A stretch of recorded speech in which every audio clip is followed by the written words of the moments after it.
On a beaucoup entendu le verbe coopérer pendant ces 3 journées à Montpellier et pourtant on a le sentiment que la compétition fait rage entre les associations. Comment inciter tous ces acteurs à coopérer justement sur les territoires? Est-ce qu'on manque de solidarité entre nous? Ça, c'est un vrai sujet à creuser. Il y a eu un phénomène sur les peut-être 10 dernières années de regroupement. Et donc, il y a des spécialistes du regroupement. Il faut peut-être se poser la question de si c'est la bonne méthode.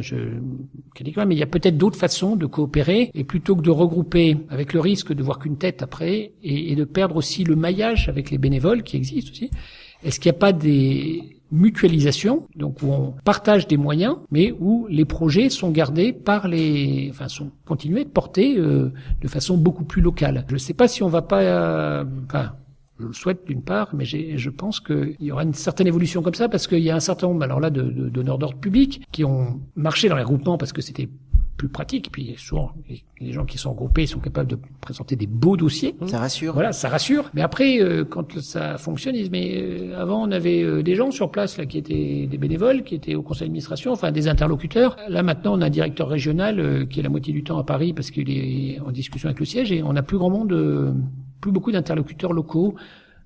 C'est moyen. Et voilà. Donc, il y a aussi, de ce point de vue-là, peut-être une réflexion qu'on peut espérer pour revenir à voir comment est-ce qu'on peut développer un esprit de coopération qui permette d'améliorer la gestion et puis de porter aussi les choses parce que, parallèlement, il y a une complexification de la gestion associative très forte. Et donc, effectivement, ceux qui étaient capables de porter leurs petits projets tout seuls auparavant, souvent, ils se retrouvent face à des difficultés très grandes.